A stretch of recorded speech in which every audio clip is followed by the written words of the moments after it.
Okay, hello everyone, and thank you very much for joining me this afternoon. My name is Richard from the Seneca team. Hope you can all see and hear me just fine.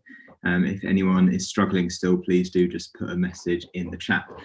But it's great to see so many people here joining me today. We have around about 500 people on the call, which is excellent. It's really good to see so many people prioritising their CPD and thinking about how this next phase of remote learning is going to work. I'm sure you're all, living in the memory of what's gone on over the last 6 months. And yeah, hopefully I can shed some light on some different ideas and thoughts that we are supporting schools with at Seneca. So yeah, we have some ideas that we can go through with you. The way this session is going to work is I'm going to go through some slides, and if you have any questions, obviously I encourage you to submit those questions through the chat on Zoom, which a lot of you have found that chat already. But if you're not familiar with Zoom, just click on the screen and you'll see a little chat function at the bottom pop up. And if you then you should then be able to see me to ask questions you want. So I've had a few people saying they can't see me. Hopefully you can see me now. If you can't, then fingers crossed that that's worked. So without further ado, as I say, if you've got any questions, just go ahead and ask those in the chat. So to start off with, just give a little run through of what we will cover in the session today. So the way we're going to frame this session is we're going to look at an EEF literature review on remote learning, and we're going to go through the recommendations that have come off the back of the recommendation from the EEF.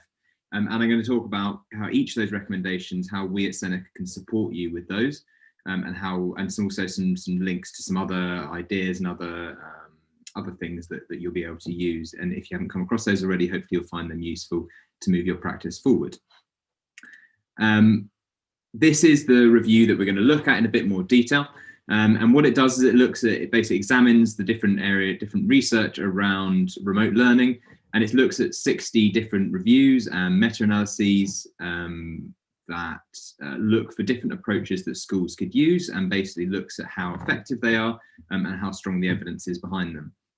Now, the EF have very nicely pulled out 5 key things to consider when implementing these strategies, and specifically thinking about supporting students' learning, and also, really importantly, I think, supporting parents to support this as well. I know a lot of people on the call will be parents as well as teachers, and trying to do all of this while alongside keeping down a job, being a potentially full-time worker, and also full-time parent / educator is a really tough job. So everything that we as Seneca, as part of the learning community, and you as teachers on sort of the face of it, if you like, can do to support parents as well is really important to look at.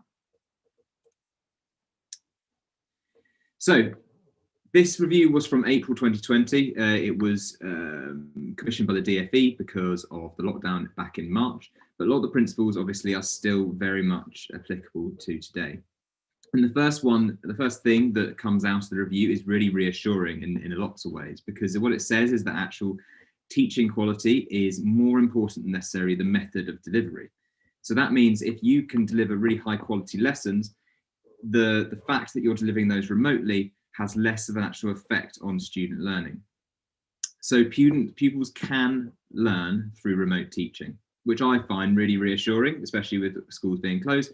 It's really, really important that we sort of know that, and we sort of have confidence that we are still able to deliver a curriculum to students.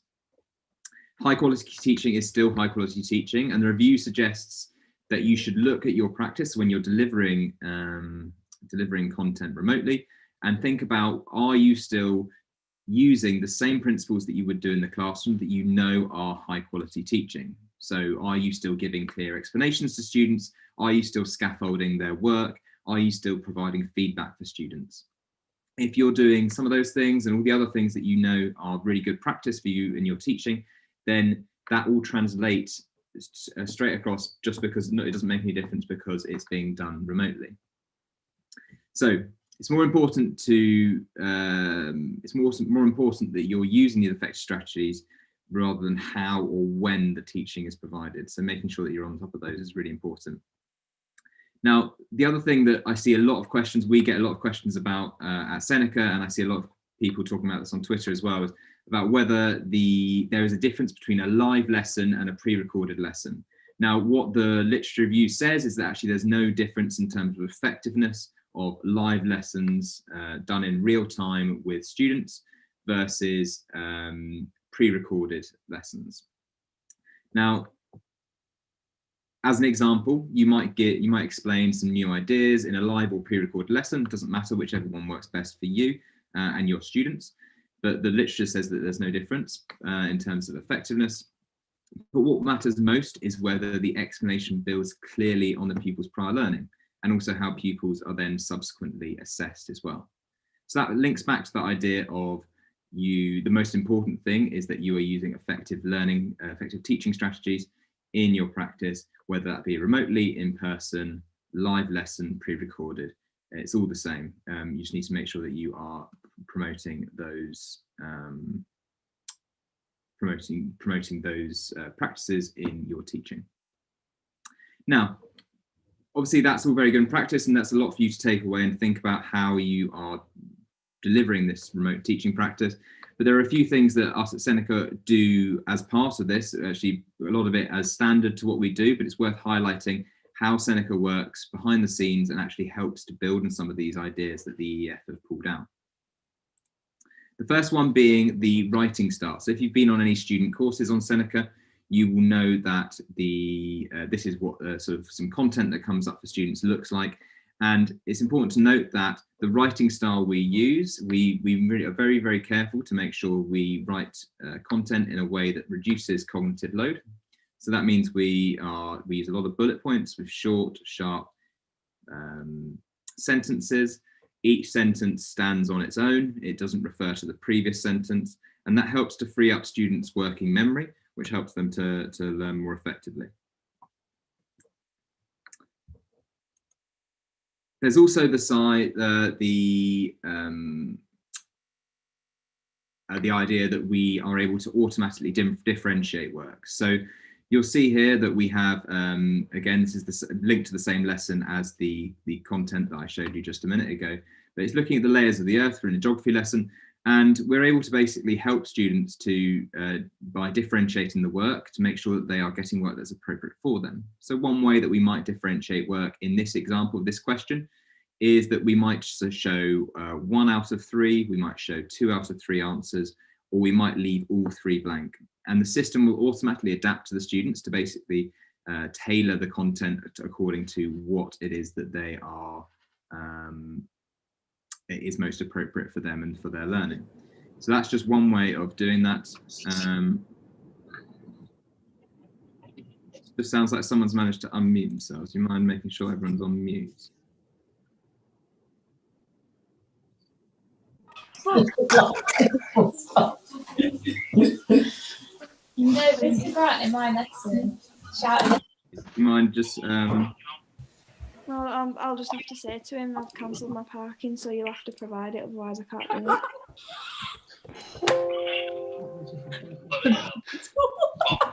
Apologies here. Seems to be an issue with audio.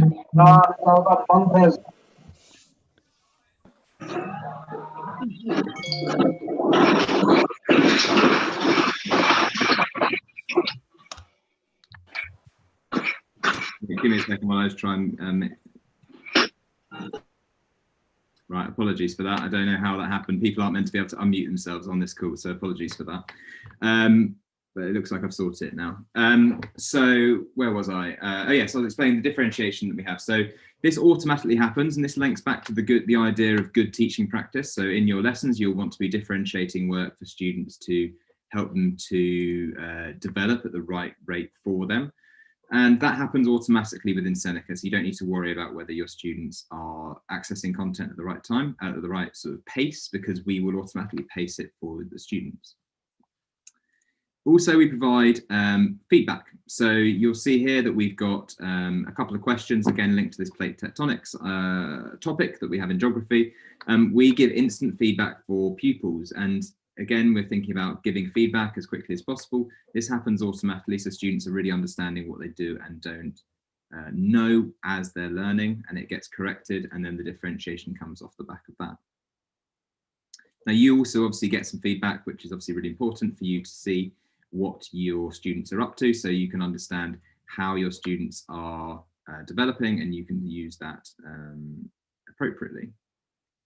Now, one other way that we want to make sure that you are, again, bringing in these ideas of following up appropriately and making sure that you're assessing students appropriately after teaching, is that we will provide you with something called Smart Reassign.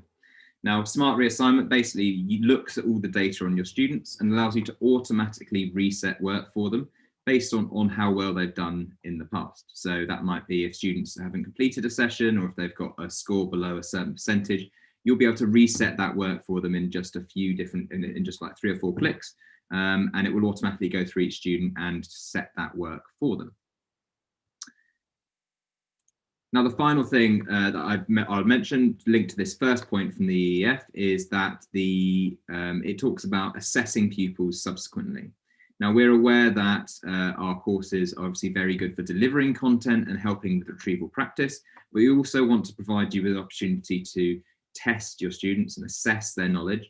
And for all that, the best way to do it is our end of topic tests, which we call standardized assessments. And these basically look at different topics and help students to help you to identify how well students understand those different topics. Now, I should have said at the beginning of the session that in terms of what Seneca does and what I'm showing you today, everything we provide on this session will be available for free. You just need to go to senecalearning.com and sign up with an email address if you haven't done that already. If there's any bits that aren't available for free, I'll make sure I make that clear, but everything else is available for free. So, moving on to the second suggestion. Now, the second suggestion looks at, and I think this is pretty clear to most people on the call, I'm sure, is that ensuring that the access to technology is really key, and this is particularly important for disadvantaged students. And that's because obviously disadvantaged students are more likely to face barriers when it comes to accessing technology. And I know there's been a lot of frustration around the country, and schools I've spoken to about understanding getting support from the government or their local authority to get devices to schools, and we want to try and help with that as much as possible. So the first thing we've done to try and help with that is Seneca has been made available on any device. So be that if your student has a laptop, computer, tablet, phone, students can access Seneca for free through any of those devices, and they'll be able to then complete their work and complete studies on those. So if you have pupils who only have access to mobile data potentially, or no access to computers or tablets, then they can, as long as they've got a smartphone, they can get access to our services. The other thing that the report talks about a lot is the idea that guidance and support is really important for both teachers and pupils, and to make sure that they are basically making the most of the products that they have and the different online services that they have. Now, you being here is part of that, but thinking about your colleagues and your students as well, it's really important to note that in terms of the support we offer through Seneca, we give a lot of support in our app. So, for example, you'll see things like this. When you're first setting up a class, we talk you through a little step-by-step process to help you get started.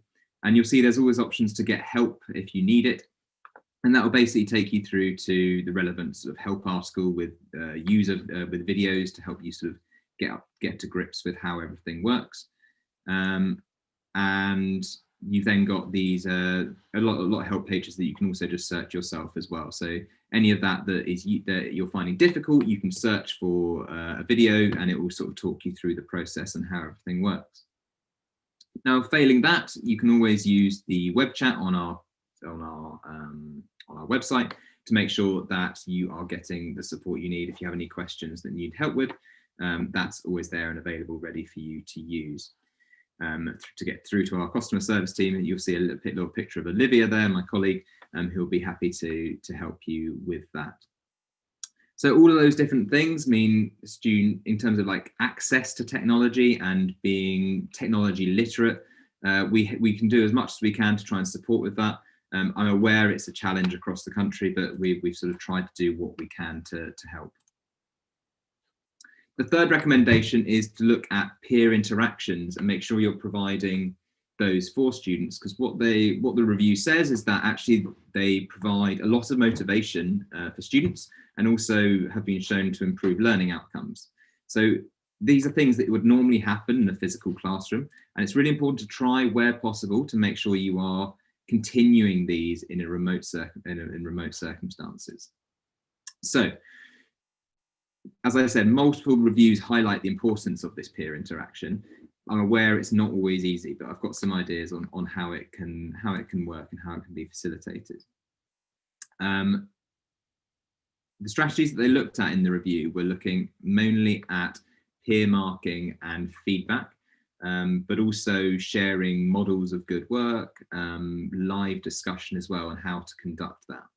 But the different approaches to peer interaction are likely to be better suited for different age groups, as one of the big findings. So you will know your students best and what was most appropriate for them.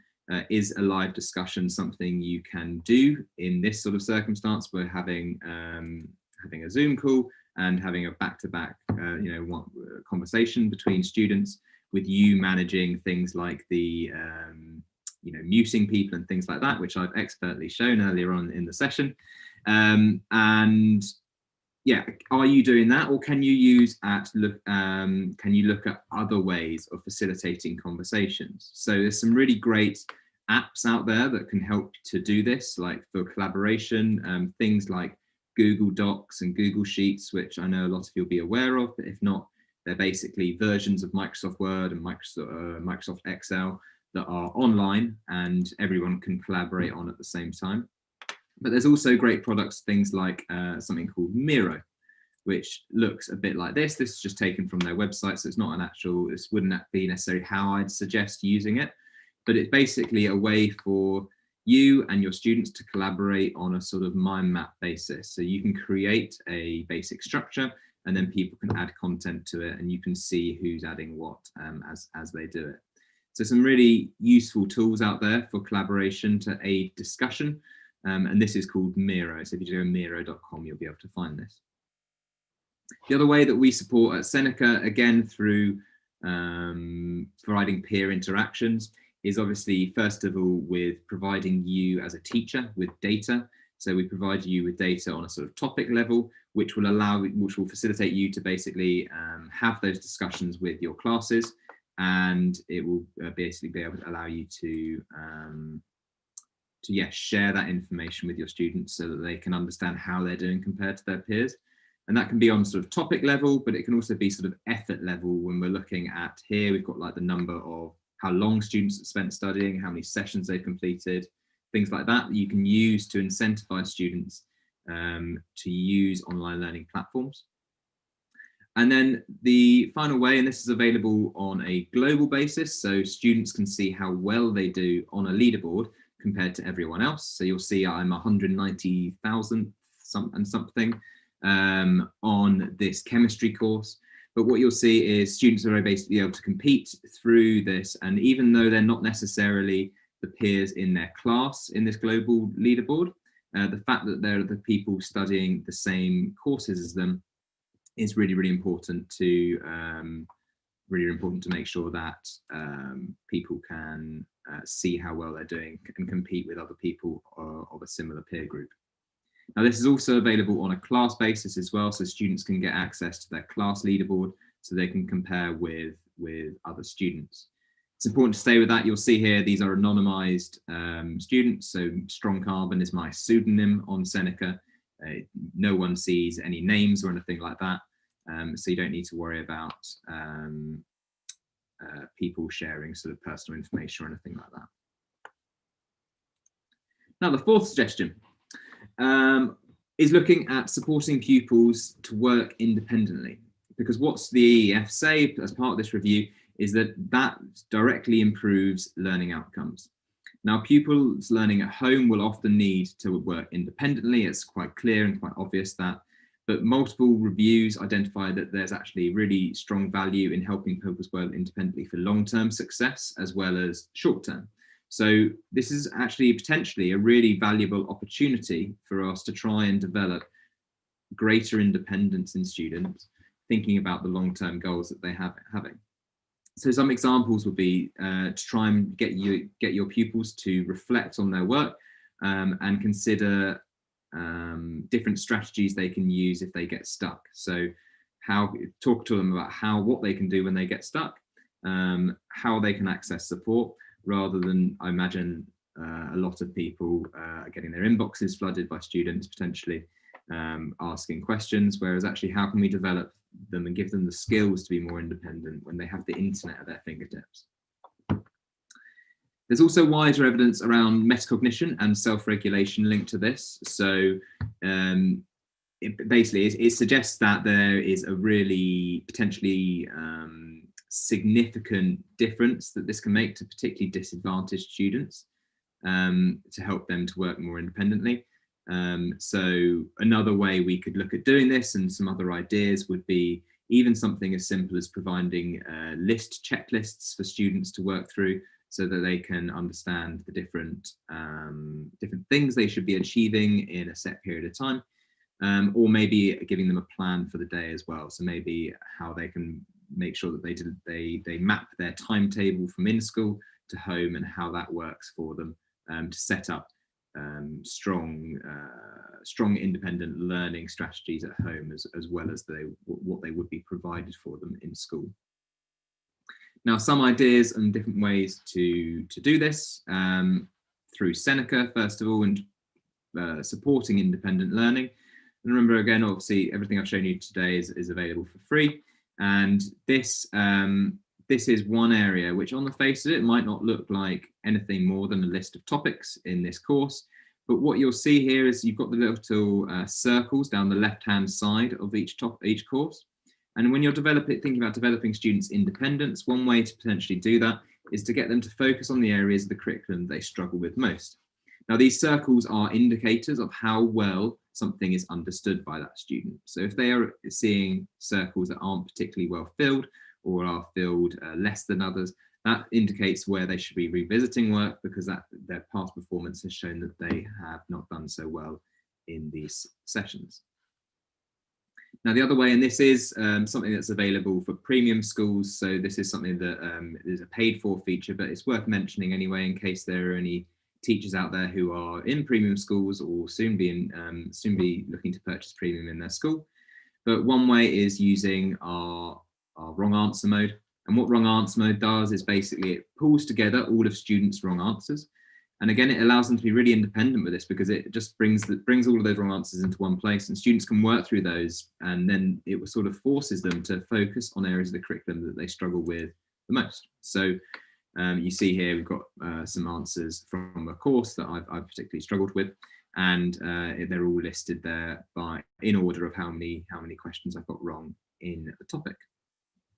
The other premium feature we have to develop independent learning is called Smart Learning Mode. And what that does is it looks at all of the data we, as Seneca, the platform, has on a student, and it suggests different work that students should be revisiting at the right time that they should be revisiting it. So it looks at how long it's been since students have studied different courses, how well they've done when they've studied those courses, and a whole host of other bits of data to basically deliver almost like a timetable for students to work through based on the information we have on students. Now, the fifth and final final suggestion that the review suggests is that it's important to remember that there are different approaches to remote learning, and those different approaches suit different types of content and also different pupils in different ways. So thinking about your context, the content you're delivering, and your pupils is really important when you're thinking about how to deliver a particular concept or a particular topic or a particular lesson. Now, there are obviously, and people on this call, there will be such a wide variety of different ways that people are are delivering remote working. And also when you're thinking about different ages of pupils as well, I'm sure even within your own practice, the way you deliver it will be different. And some examples are things like games. Games for learning have been proven to be really effective and have a really high impact in something like vocab learning in MFL, or for new vocab within sort of keywords within any subject. But there's less evidence related to the use of games within other subjects. So you can be looking for other things to adapt your practice around that. Now, using technology to support retrieval practice and self-quizzing can help pupils to really retain key ideas and knowledge, but it's not a replacement for other forms of assessment. So when you're thinking about how you're delivering this, retrieval practice is very good at making sure that students are retaining information, but make sure you're still providing rigorous assessment for your students so you can understand what is needed in subsequent lessons. And again, the way we support you with that at Seneca, thinking about retrieval practice and developing key ideas and knowledge over an extended period of time. 80% of what a student does in a learning session on Seneca is questions. So they are being constantly having to answer questions, which helps them to retain key ideas and knowledge. And because the learning process is essentially very active. Now, it's important to say it's not a replacement for assessments, as we've talked about. So what we do also is we provide other courses for you to use, not just the sort of standard courses, or what we call standard courses, which deliver content and retrieval practice. We've also got a number of other free courses available for you to use. One's called Diagnostic Misconceptions. Diagnostic Misconceptions helps you to identify where students have come across the most common misconceptions within a course. So you can set topics from the Diagnostic Misconceptions courses, and it will aim to basically diagnose whether students have those misconceptions, but also correct those if there are misconceptions in place. We've also got standardized assessment courses, which I've mentioned already, but they are basically, you can think of them as end of topic tests. So when you're thinking about your assessment and understanding what students have learned, you can use those as part of that. And then we've got vocab tests, which are specific to MFL courses, which look at obviously testing vocab. Now then, on top of that, with a premium subscription, if your school has premium or you have students who have access to premium, then there are other options that are available for you as well. A whole host of different types of courses that you can use with your students, everything from sort of exam style questions and predicted papers. We've got ready-made flashcards and a whole host of different types of content that I won't go into too much detail. But if you are in a premium school, that is available for you and ready to use. Now, the final section I want to talk about is parental engagement. So you'll remember right at the beginning, we talked about parental engagement and how that was working for your students, to support your students, and how the review talked a lot about this. So we, again, have provided a free parent platform for you to use as a school with the parents of your students. And this is what it looks like. So you'll see that we basically provide parents with access to their child's data, so they can understand what it is that their child has struggled with, and then help them to be part of the learning process with them being at home, you being in school or at home, or wherever you're delivering your content from, and making them part of the learning as well. And some of the sort of key things that are really good about this is, first of all, it just happens automatically. So in terms of managing your workload, it doesn't actually change anything. It just happens as soon as the parents signed up, and that's all done. They get the data automatically. And also that they can also study along with their child as well, if that's useful to them. Now, the final important thing to say is, obviously, we provide a lot of resources to help you sort of publicize this to parents, because at the end of the day, if you want to use this as a school, it's there, it's available, it's free to use. We just need, obviously, for you to share that with your parents. And there's a few different ways we can do this, through SMS templates, email templates. We've got little cards you can hand out. but also a whole series of how-to videos as well. And what I'll do is I'll just post links to those in the chat. So if you want to, you can take those forward and use them with the parents of your students. So whichever way you want to do that, that's absolutely fine.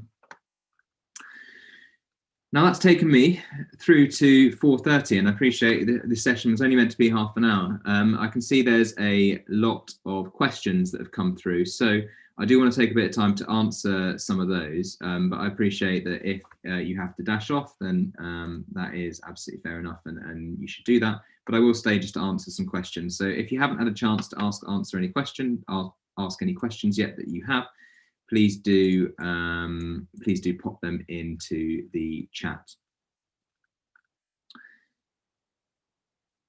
Okay, so Habibullah says that they would like some more information on strategies and tools on assessment on Seneca. So the best thing to talk to you about in terms of assessment on Seneca is using our standardized assessment courses. Now, what our standardized assessment courses look at is they look at supporting you to basically deliver end of topic tests to help you with understanding what your students do and don't know. So they're all there, free and available, ready to use. So I'd encourage you just to use them with your students. Catherine says, how can Seneca assignments be linked to Google Classroom? So when you create an assignment, Catherine, you can literally just, as part of the process, there's an option to share that assignment to Google Classroom. So that will link everything up for you so you can see what it is that, so you can post it on your stream on Google Classroom or make it as an assignment within the topic section on Google Classroom. Okay, just scrolling through the rest of the chat to see if there's any other questions from people. Do all subjects have diagnostic misconceptions sections? I haven't seen any for English unless I've missed them. So the answer to that is no, not all subjects, but English does have them going off. So yes, so just have another check. There are English literature diagnostic misconception courses. They're also linked to texts and poetry anthology as well. And I can't remember if there's an English language one. I think there is some English language ones as well. So just have another look, but there's definitely some for English literature. Okay.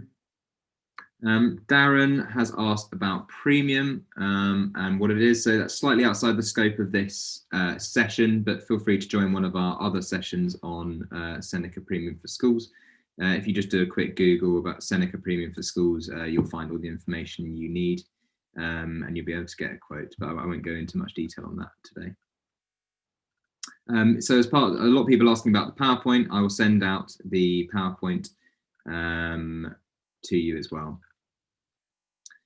Okay, another question about linking here. So earlier there was a question from Catherine about Google Classroom. This one is about Microsoft Teams. So it's exactly the same. We provide the same integration with Google Classroom as we do for Microsoft Teams.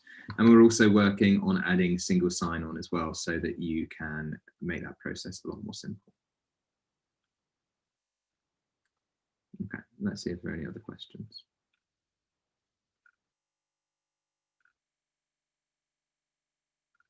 Okay, so Liz asks, how do students access the global leaderboard? So when students first log in, if they just scroll to the bottom, they'll see that there is a leaderboard button, and then they'll be able to access that leaderboard. Okay, Tiffany says that Tiffany finds that their students' work isn't always saved, and they go back to it after a week, and they have to start again. Does anyone else have this problem? So that isn't a problem that should be happening. The only thing I can think of, Tiffany, is potentially that students are logged into one account, and when they log back into another account, then obviously the work is gone because they're different accounts. So I'd encourage you to make sure your students are always logging into the same account, and they should just double check that. If they just log out and log back in again using the same email address, they will see the same account. If there's any problems with that and accessing different accounts, then feel free to contact the customer support team because they'll be able to help with that. But it's not something we've had any errors with in terms of like our system not working correctly or anything like that. it will most likely just be that students are logged into the incorrect account. Okay, so another question from Hannah, adding to Tiffany's point. So Hannah says that students do longer work than I can see. They have shown me their view of the account, and the time spent working is much more than what I'm seeing. So the reason for that, Hannah, will be that the amount of work that shows on their account is an all-time total, whereas the amount of work that you have on your account will be linked to a sort of a time restrained total. So if you want to change that, you just need to click the little drop downs at the on the page, and you'll be able to change the amount of time that that is shown on your account. Okay, so Berridges, I hope I said that right, says that I have students who carry out tasks, but it doesn't record on my account. So again, the reason for that will probably be that your students aren't on the correct account, the one that's linked to your class. So just make sure that they are doing that. If you want to see the accounts that are linked, you can just click on students and then manage students, and that will allow you to see the email addresses that students need to log in with. But on top of that, it's also important to mention, going back to Hannah's point, make sure you've selected the correct drop downs. So sometimes you may not have selected the right time frame, or students may have done it outside of the start and end date of an assignment. So therefore it's not showing on your account. But again, this isn't something we've had any errors with in our systems. It will be mostly to do with how you are, how the sort of accounts are being accessed by you or your students, or the time frames selected on the different data you're trying to look at.